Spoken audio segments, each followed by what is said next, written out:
दोस्तों, आज मैं संगीता आपके लिए एक ऐसी कहानी लेकर आई हूँ जो आपके दिल को इस तरह छू लेगी कि आप इसे सुनकर रो पड़ेंगे।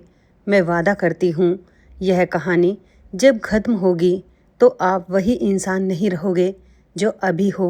यह कहानी है दिल्ली की, एक ऐसे लड़के की जिसके पास दुनिया की हर चीज़ थी, पैसा, शोहरत, बंगला, गाड़ियाँ, मगर उसका दिल बिल्कुल सूना था। और एक ऐसी लड़की की जिसके पास कुछ भी नहीं था, ना घर, ना खाना, ना कल की उम्मीद, मगर उसके दिल में इतना प्यार था कि वो पूरी दुनिया को रोशन कर दे। क्या होता है जब एक अमीर लड़का पहली बार गरीबी को इतने करीब से देखता है कि उसकी रूह कांप जाती है। क्या होता है जब एक लड़की जो 2 वक्त की रोटी के लिए तड़पती है किसी अजनबी अमीर लड़के की ज़िंदगी बदल देती है। और सबसे बड़ा सवाल, क्या अमीरी और गरीबी के बीच खड़ी दीवार को प्यार तोड़ सकता है? दोस्तों, यह कहानी सुनने के बाद आप खुद ही जवाब दे पाओगे। तो चलिए शुरू करते हैं। दिल्ली के सबसे महंगे इलाके वसंत विहार में एक आलीशान बंगला था, शांतिवन। इसका नाम भले ही शांति से जुड़ा था, मगर इस घर में शांति नाम की कोई चीज़ नहीं थी। बस दिखावा था, बस चमक दमक थी। इस बंगले का मालिक था राजवीर सिंह चौहान, दिल्ली का सबसे बड़ा रियल एस्टेट बिजनेसमैन। सैकड़ों करोड़ की प्रॉपर्टी, पॉलिटिकल कनेक्शन और एक रुतबा जो लोगों को डरा देता था। राजवीर सिंह के लिए दुनिया सिर्फ 2 तरह के लोगों से बनी थी, जो उनके काम के हैं और जो नहीं हैं। उनका इकलौता बेटा था अभिमन्यु। लोग उसे अभी बुलाते थे। अभी 25 साल का, लंबा, खूबसूरत, शरीफ चेहरे वाला लड़का लंदन से MBA करके लौटा था। पिता चाहते थे कि वो बिजनेस संभाले, मगर अभी का दिल बिजनेस में नहीं लगता था। वो अंदर से अकेला था, बहुत अकेला। उसकी माँ सुमित्रा 3 साल पहले कैंसर से गुजर गई थी। माँ के जाने के बाद अभी टूट गया था। पिता ने कभी उसकी तरफ ध्यान नहीं दिया, बस पैसे भेजते रहे, बस एक्सपेक्टेशन रखते रहे। अभी के दिन ऐसे गुजरते थे, सुबह उठता, जिम जाता, कॉफ़ी पीता, लैपटॉप खोलता, फिर बंद कर देता। शाम को दोस्तों के साथ बार्स में जाता, महंगी विस्की पीता और रात को खाली कमरे में छत देखते हुए सो जाता। उसके दोस्त कहते, यार अभी तेरे पास सब कुछ है, क्या कमी है?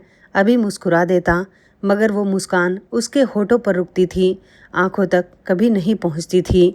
अब बात करते हैं उस लड़की की जिसने इस कहानी को वो मोड़ दिया जो किसी ने सोचा भी नहीं था। शांतिवन बंगले में 20-25 नौकर चाकर काम करते थे, ड्राइवर, माली, कुक, सफाई वाले, एक पूरी फौज। इन्हीं में एक लड़की थी, मीरा। मीरा उम्र कोई 21 से 22 साल, दुबली पतली, सांवले रंग की, बड़ी बड़ी काली आंखों वाली। चेहरे पर हमेशा एक अजीब सी गंभीरता रहती थी, जैसे जिंदगी ने बचपन ही छीन लिया हो। वो पुराने सूती कपड़ों में सर पर पल्लू रखे चुपचाप काम करती रहती। मीरा सुबह 5 बजे आती, पूरे बंगले में झाड़ू पोछा करती, बर्तन मांजती, कपड़े धोती, बगीचे में पानी देती। दोपहर तक सारा काम निपटाकर चुपचाप चली जाती। किसी से ज़्यादा बात नहीं करती थी। कोई मजाक करता तो सर झुका लेती, कोई डांटता तो चुप रहती। बाकी नौकरों के बीच उसकी हंसी कभी सुनाई नहीं देती थी।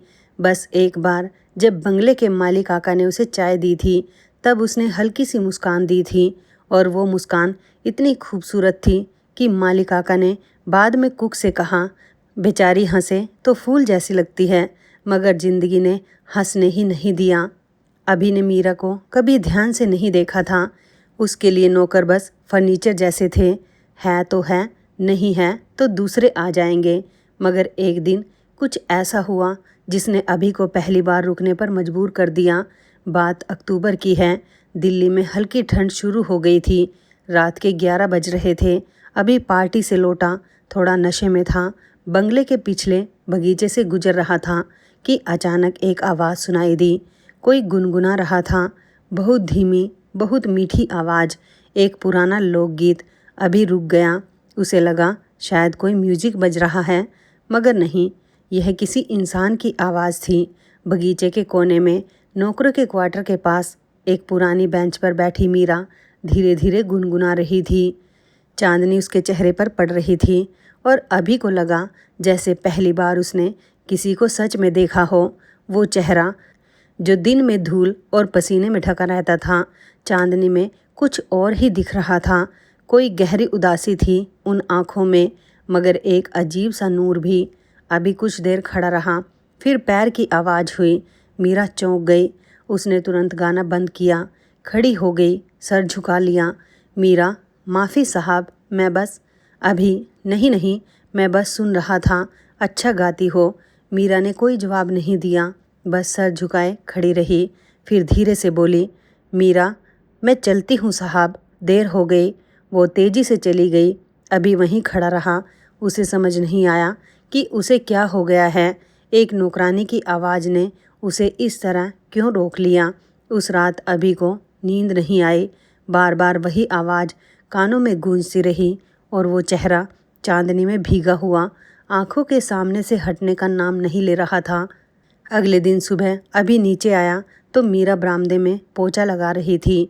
उसने देखा मीरा के हाथ फटे हुए थे, उंगलियों पर कटने के निशान, नंगे पैर ठंडे फर्श पर। अभी कुछ बोला नहीं, बस देखता रहा। कॉफ़ी का कप हाथ में लिए सोफे पर बैठा, मगर नज़रें बार बार उसी तरफ जा रही थी। तभी मैनेजर हरीश ने ज़ोर से आवाज़ लगाई, हरीश, अरे मीरा, वो ऊपर वाले बाथरूम में पानी गिरा है, जा साफ कर और जल्दी कर, साहब लोगों को तकलीफ़ हो रही है। मीरा ने बिना कुछ बोले पोंछा रखा और सीढ़ियाँ चढ़ गई।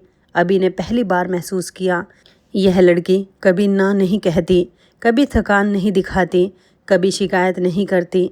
जैसे उसने ज़िंदगी से लड़ना छोड़ दिया हो और बस चुपचाप सहना सीख लिया हो।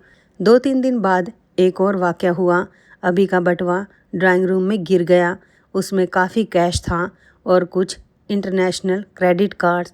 शाम को जब उसे याद आया तो उसने सोचा, गया कोई उठा लेगा, मगर जब वो ड्राइंग रूम में गया तो बटुआ वहीं रखा था, टेबल के किनारे पर। करीने से उसने खोला, सब कुछ वैसा ही था, 1 रुपया भी कम नहीं। उसने मैनेजर से पूछा, आज ड्राइंग रूम किसने साफ़ किया? हरीश। मीरा ने। अभी चुप हो गया। उसे याद आया पिछले हफ्ते भी उसकी माँ की डायमंड ईयरिंग वाशरूम में गिर गई थी। मीरा ने धो पोंछ कर टेबल पर रख दी थी, बिना बताए बिना कहे। उस रात अभी बालकनी में खड़ा था। उसने अपने आप से कहा, अजीब लड़की है, इतनी गरीबी में रहती है, मगर ईमानदारी ऐसी जैसे सोने का दिल हो। फिर एक दिन मीरा नहीं आई। पहले दिन किसी ने ध्यान नहीं दिया, दूसरे दिन भी नहीं आई तो बाकी नौकरों ने बड़बड़ाना शुरू किया, काम बढ़ गया है, एक आदमी कम है। तीसरे दिन हरीश ने अनाउंसमेंट जैसा कर दिया, हरीश छोड़ दिया होगा काम, ये लोग ऐसे ही होते हैं, पैसे ले लो फिर गायब, नई लड़की ढूंढ लेते हैं। कुकताई ने धीरे से कहा, अरे पर मीरा तो कभी छुट्टी नहीं लेती थी, बीमार भी होती तो आती थी, कुछ गड़बड़ ज़रूर है। अभी ने ये बात सुनी, उसके अंदर कुछ हिला, एक अजीब सी बेचैनी। वो अपने कमरे में गया, लैपटॉप खोला, बंद कर दिया, फ़ोन उठाया, रख दिया, बालकनी में गया, वापस आया। उसे खुद समझ नहीं आ रहा था, एक नौकरानी नहीं आई तो उसे इतनी बेचैनी क्यों हो रही है। चौथे दिन वो नीचे आया और सीधा किचन में गया। अभी, ताई, वो मीरा कहाँ रहती है, पता है किसी को? कुक ताई, बेटा, वो तो यमुना पार की बस्ती में रहती है, किशनगढ़ झुग्गी बस्ती, पुराने पुल के पार उस तरफ। अभी, ठीक है। ताई ने उसे अजीब नज़रों से देखा। अभी ने गाड़ी निकाली, मगर मर्सिडीज़ नहीं, बल्कि पुरानी स्विफ्ट जो गैराज में पड़ी रहती थी। वो नहीं चाहता था कि कोई ध्यान दे। जैसे जैसे वो यमुना पार की तरफ बढ़ा, दुनिया बदलने लगी। चमकती सड़कों की जगह टूटी सड़कें आ गई, ऊंची इमारतों की जगह प्लास्टिक और टीन की झुग्गियाँ, एसी की ठंडी हवा की जगह नाले की बदबू। अभी ने कभी यह दिल्ली नहीं देखी थी। उसकी दिल्ली कन्नाट प्लेस, हौज खास खान मार्केट, यह दिल्ली नहीं थी। गाड़ी आगे नहीं जा सकती थी। वो उतरा, पैदल चला, गंदा पानी, कीचड़, प्लास्टिक, बच्चे नंगे पैर खेल रहे थे। एक बूढ़ा आदमी ज़मीन पर बैठा खांस रहा था। अभी के दिल की धड़कन तेज हो गई। उसने कई लोगों से पूछा, मीरा, मीरा कहाँ रहती है? एक बुजुर्ग औरत ने उंगली उठाकर सबसे आखिरी गली की तरफ इशारा किया। बुजुर्ग वो आखिरी झुग्गी जहाँ नीम का सूखा पेड़ है, अभी उस तरफ बढ़ा। हर कदम के साथ उसका दिल जोर से धड़क रहा था। आखिरी गली, सूखा नीम का पेड़ और उसके नीचे एक टूटी हुई झुग्गी, टीन की छत, प्लास्टिक की दीवारें, मिट्टी का फर्श। बाहर एक फटा हुआ चप्पल पड़ा था और अंदर से रोने की आवाज़ आ रही थी। अभी के हाथ कांप रहे थे। उसने धीरे से प्लास्टिक का पर्दा हटाया और अंदर देखा, और जो देखा उसने उसकी ज़िंदगी हमेशा के लिए बदल दी। अंदर अंधेरा था, बस ऊपर टीन की छत में एक छेद से सूरज की पतली सी किरण अंदर आ रही थी। ज़मीन पर एक फटा हुआ बोरा बिछा था, उस पर एक बूढ़ी औरत लेटी थी, इतनी कमज़ोर कि हड्डियाँ गिनी जा सकती थी। उसकी सांसें भारी और टूटी टूटी चल रही थी। होठ सूख कर सफ़ेद हो चुके थे, आंखें बंद थीं। उसके बगल में एक छोटा लड़का बैठा था, कोई 6-7 साल का, दुबला, बड़ी बड़ी आंखें, फटी बनियान। वो बूढ़ी औरत का हाथ पकड़े बैठा था और चुपचाप रो रहा था, बिना आवाज़ के, जैसे रोना भी सीख लिया हो चुपचाप। उसके सामने एक खाली कटोरा रखा था। शायद उसने माँ से खाना मांगा था, मगर कटोरा खाली था। चूल्हे में राख तक नहीं थी। घर में खाने का एक दाना नहीं था। अभी ने अपनी पूरी ज़िंदगी में कभी ऐसा मंजर नहीं देखा था।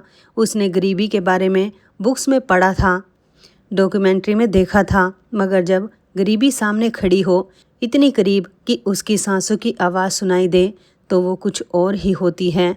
तभी बूढ़ी औरत ने आंखें खोली, कमज़ोर आवाज़ में बोली, माँ, पानी, बेटा, पानी। छोटा लड़का उठा, इधर उधर देखा, एक लोटा उठाया, खाली था। उसने लोटा उल्टा कर दिखाया, एक बूंद भी नहीं। बच्चे ने माँ की तरफ देखा और बस इतना कहा, बच्चा, माँ, पानी नहीं है। और फिर वो फूट फूट कर रो पड़ा। अभी का दिल चीर कर रख दिया उस एक जुमले ने। पानी नहीं है, 3 शब्द, मगर इन 3 शब्दों में वो दर्द था जो अभी ने कभी महसूस नहीं किया था। उसने जल्दी से अपनी बैग से पानी की बोतल निकाली जो उसने सफ़र के लिए रखी थी, और धीरे से बूढ़ी माँ के होठों तक ले गया।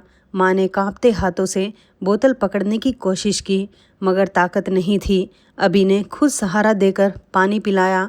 2 घूंट पानी पीते ही बूढ़ी माँ की आंखों से आंसू बह निकले, जैसे उसे कोई ज़िंदगी वापस मिल गई हो। तभी बाहर से पैरों की आवाज़ आई। प्लास्टिक का पर्दा हटा और दरवाजे पर मीरा खड़ी थी। उसके हाथ में एक छोटा सा प्लास्टिक बैग था, शायद दवाई, और आधी बोतल पानी। उसके कपड़ों पर धूल थी, चेहरे पर पसीना और आंखों में थकान, दर्द और अब एक गहरा सदमा, क्योंकि सामने अभी खड़ा था। कुछ पल दोनों बस एक दूसरे को देखते रहे। मीरा की आंखों में डर, शर्म, हैरानी, सब एक साथ। उसका चेहरा लाल हो गया। वो तुरंत नीचे बैठ गई, माँ के पास, जैसे छुपना चाहती हो। मीरा, आप यहाँ कैसे? अभी तुम 4 दिन से नहीं आए। मुझे चिंता हुई।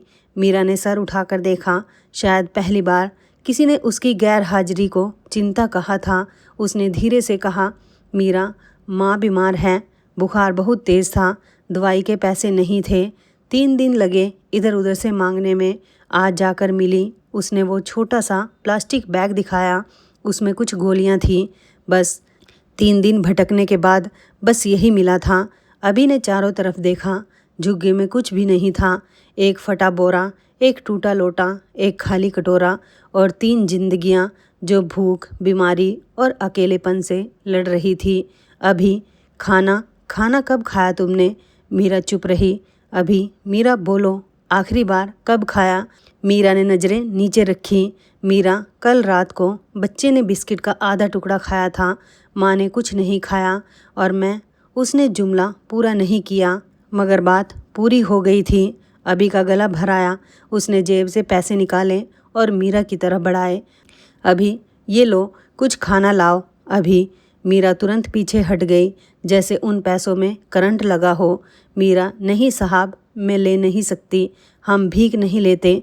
उसकी आवाज़ कांप रही थी, मगर आंखों में एक अजीब सी ताकत थी। गरीब थी, भूखी थी, टूटी हुई थी, मगर खुददारी ऐसी कि अमीर से अमीर इंसान को शर्मिंदा कर दे। अभी ने पहली बार किसी को इस तरह देखा। उसकी दुनिया में लोग पैसों के लिए कुछ भी करते थे, झूठ बोलते, धोखा देते, रिश्ते तोड़ते। और ये लड़की जो भूखी मर रही है, पैसे लेने से मना कर रही है। तभी छोटा लड़का धीरे से बोला, बच्चा, दीदी भूख लगी है। उसकी आवाज़ इतनी मासूम, इतनी कमज़ोर, जैसे आखिरी उम्मीद लगा रहा हो। मीरा का चेहरा टूट गया। उसने बच्चे का सर सहलाया। मीरा, सब्र कर बेटा, अभी कुछ लाती हूँ। मगर वो जानती थी लाएगी कहाँ से। तभी बूढ़ी माँ ने कमज़ोर आवाज़ में कहा, माँ ले ले बेटी, बच्चा भूखा है, खुददारी से पेट नहीं भरता। ये सुनते ही मीरा टूट गई, बिल्कुल टूट गई। उसके आंसू ज़मीन पर गिरने लगे।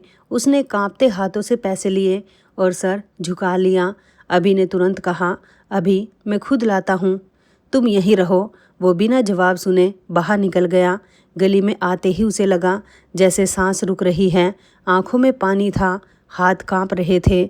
उसने ज़िंदगी में पहली बार सच्ची गरीबी देखी थी और वो गरीबी उसके दिल में घुस गई थी। पास की दुकान से उसने जो मिला सब खरीद लिया।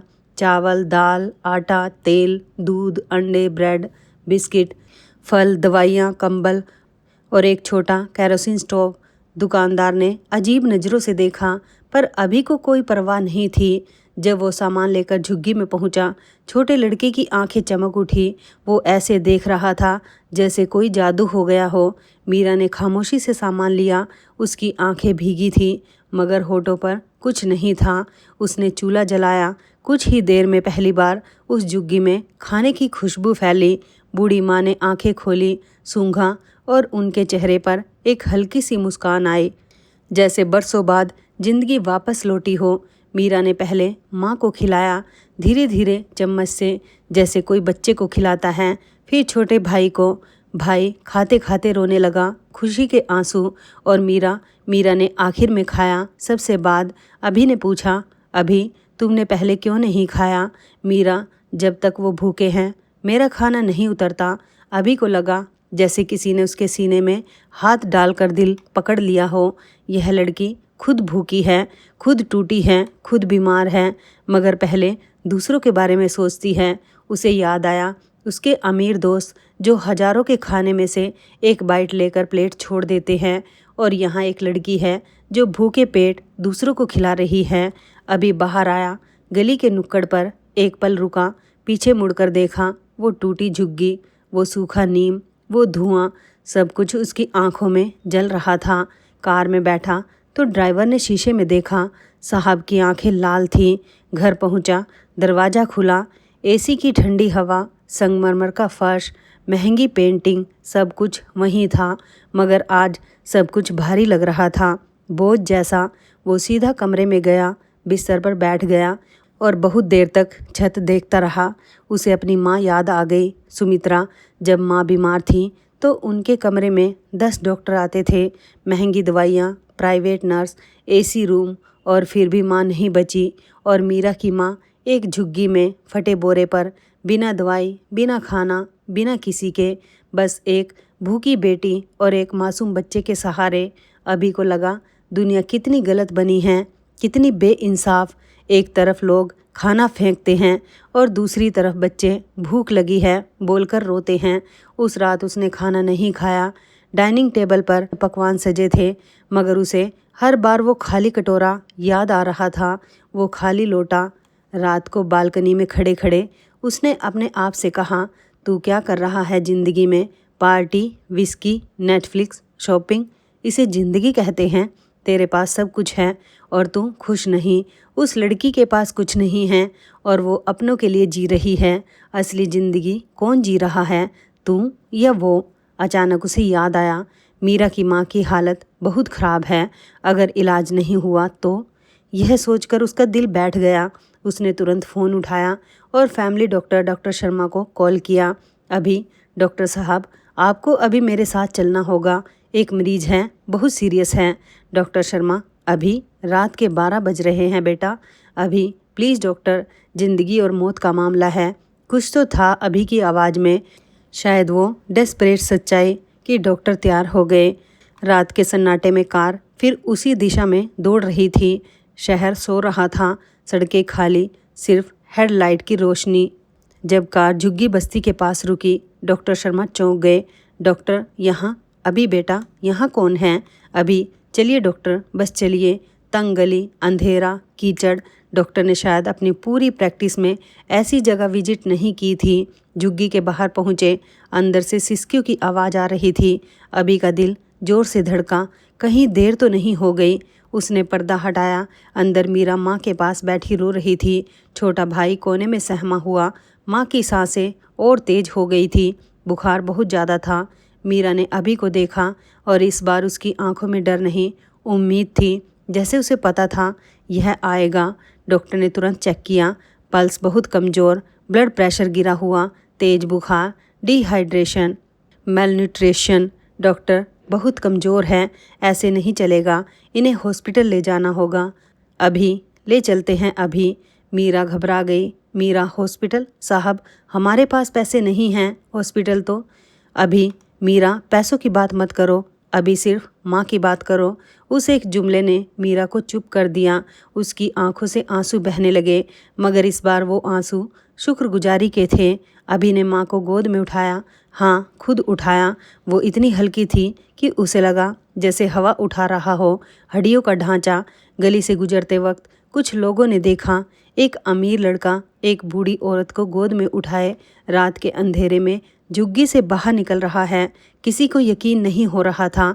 हॉस्पिटल पहुँचे, इमरजेंसी, माँ को एडमिट किया, ड्रिप लगी, दवाइयाँ शुरू हो गई। कुछ घंटों बाद डॉक्टर बाहर आए।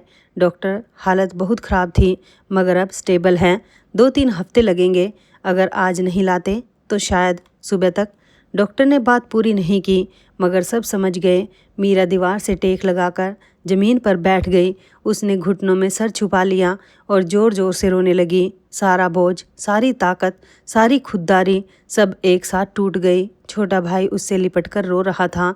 अभी ने कुछ नहीं कहा, बस वहीं बैठ गया उनके पास चुपचाप। कभी कभी सिर्फ मौजूद रहना ही सबसे बड़ा सहारा होता है।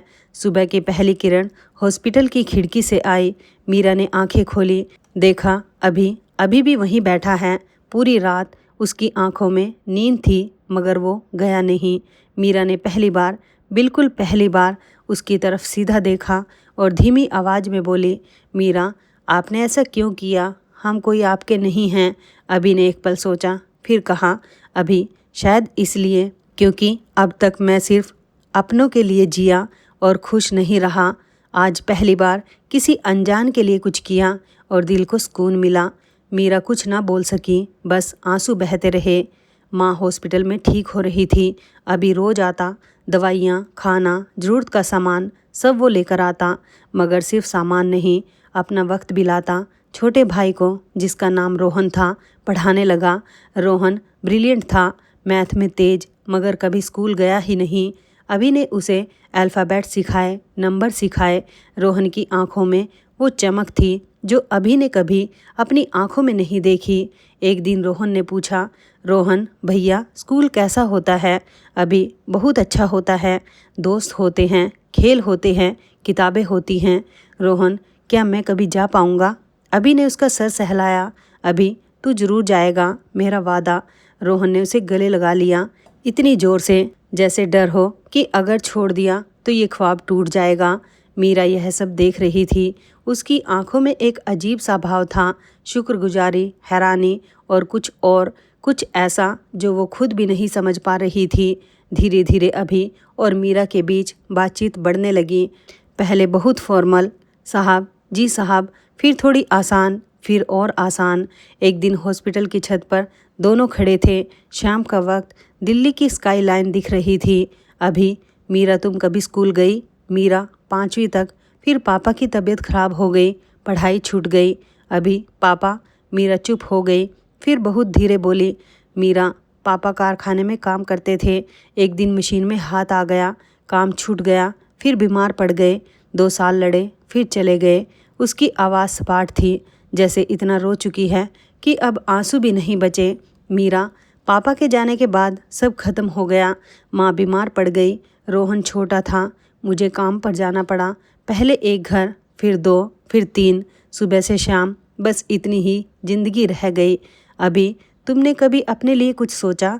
मीरा ने हल्की सी मुस्कान दी। पहली बार।